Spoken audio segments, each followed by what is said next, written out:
On this live broadcast, it is said to note that every day in our local papers there is a case of rape. Are the current penalties not good enough to stop perpetrators from committing crime? But as we close, I've also seen or read in the newspaper that there are some people who are leaving your party. Why? We live stream news press conferences as it happens. We always last longer because we are revolutionaries, we are guerrillas. And today we have proved that we last longer. These neophytes who were using a marriage certificate of a married woman and a senior old man to try to take power. Our engagement with ZEC, which is very clear, that ZEC has shown that they are not willing to be open to dialogue. They are stubborn and arrogant. They are opaque in their processes. We have the capacity to live stream debates from various locations for a wide range of clients. Welcome to this public seminar that has been organized by the Institute for Security Studies in partnership with SAPES Trust and myself, Violet Gonda. We will start the first half with a question and answer segment where I will ask our panelists some questions, and then in the second half we will actually take questions from the floor, and also if there are any contributions from our viewers at home who are watching on social media, we'll also do the same. We are live streaming on our Facebook, on the SlyMedia Productions Facebook page. So, coming to the issue of elections, there is jurisprudence that election petitions are not decided on numbers only. They are decided on numbers, or they are decided by the environment. If the court finds that the elections were not free and fair, as the first hurdle, the matter must end there, and the election must be vitiated. The way you see that there was never a plan to win this petition legally is how it was framed. First order that he wanted, a declaration that the election was not free or fair. Second sentence, make me president. How do you do that? If it was not free or fair, how does the court make you president? We follow them and help build Zimbabwe brand on a positive note.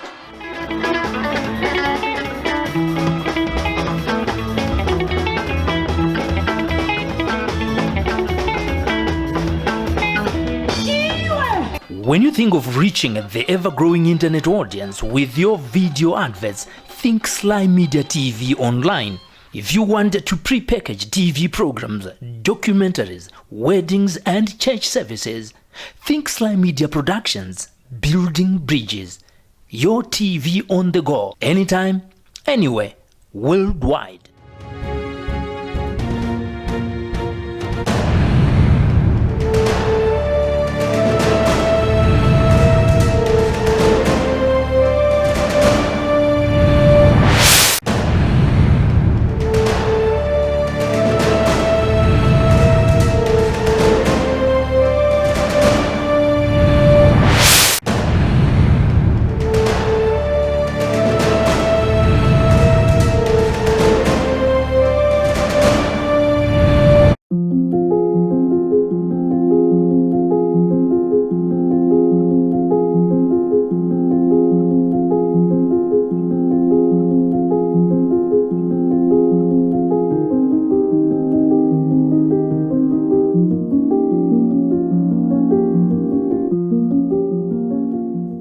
Despite the extensive literature on gender inequality, gender-based violence and corruption in Zimbabwe, the relationship between corruption and gender remains least explored.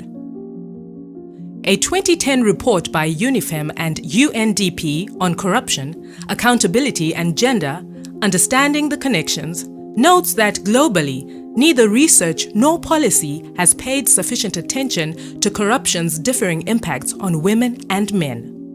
Research studies by Transparency International Zimbabwe, TIZ, have shown the disproportional impact of corruption on women and young girls in Zimbabwe. For instance, the Youth and Corruption Baseline Study, brought attention to the existence of sextortion or sexual exploitation at academic institutes where female students are transacting sex with male lecturers in return for better grades. The study noted that this form of corruption, which is also a form of gender-based violence, is popularly known as STDs, short for sexually transmitted degrees. The Women, Land and Corruption study showed how women in Chisumbanje and Chinyamukwakwa have been subjected to corruption-inspired forms of GBV due to structural factors such as land dispossession and land corruption. In 2019, Transparency International Zimbabwe, TIZ, undertook a study to map and document the extent of gendered corruption in Zimbabwe, as well as the policy, legal and institutional responses to the gendered corruption. It must be noted that corruption impacts women more than men based on the patriarchal society in Zimbabwe. The study also confirmed this as 69.6% of respondents agreed that there is a link between gender and corruption. 49.4% of respondents admitted to having paid bribes in the past year. 28.2% paid bribes to the Vehicle Inspection Department, VID, to get a driving license, and 7.6% at fuel stations to avoid queues in present-day Zimbabwe. Some women reported having to pay up to $50 in order to attain a passport, a public service that is critical to the livelihoods of many women, including cross-border traders who are trying to make a living. In Epworth, the women interviewed noted that they sometimes have to pay bribes of up to $20 for their children to be enrolled in schools. In relation to the recent election cycle, 39.9% had been offered gifts by political actors during elections.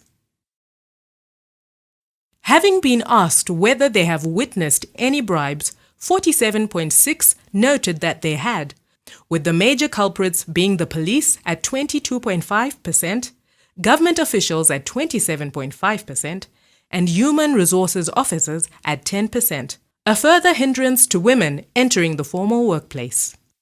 The study also sought to understand non-monetary forms of corruption experienced by women. At least 23.8% indicated that they had experienced a non-monetary form of bribery, and 57.5% of these reported noted sexual favors to be the form of non-monetary bribery they had experienced. About 75.6% indicated that they had never reported corruption. The respondents indicated that the major reason for not reporting corruption incidences was that they did not know where to report their cases. The police officers were corrupt and cannot be trusted to do anything about the reports. Reporting is useless given that there are more men in positions of authority and perpetrators have been reportedly released without explanation.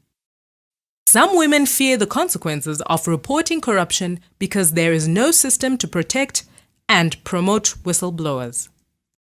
Married women in particular fear the perceived potential backlash of their husband if they report sextortion, as well as social stigma that comes with that. The patriarchal nature of our society has left women to attend a lot of domestic duties, and this has left women exposed to a high occurrence of bribery from service providers and public officials.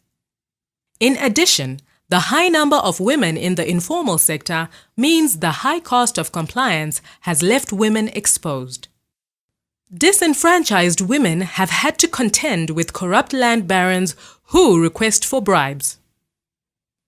62% admitted to paying a bribe to speed up service delivery, 58% when seeking healthcare, and 67% to get a job.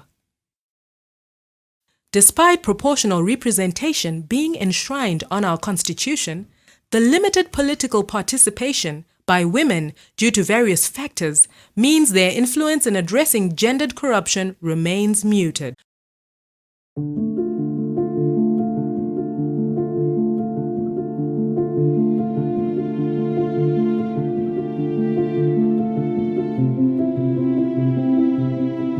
There is need to ensure that ZEC and other institutions fighting corruption should deliberately place gender at the core of their actions.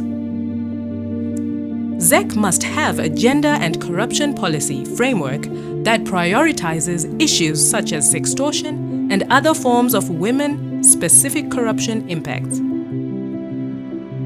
The laws in Zimbabwe around corruption, such as Prevention of Corruption Act, Chapter 9.16, are silent on gender and do not specify gender-based forms of corruption. Policymaking requires more data in various institutional spaces to allow for evidence-based responses to corruption.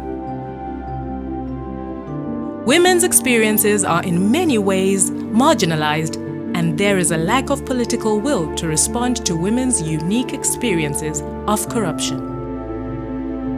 It is also important to increase the participation of women in political and governance spaces as a way of ensuring that women are represented when policies are initiated and proposed.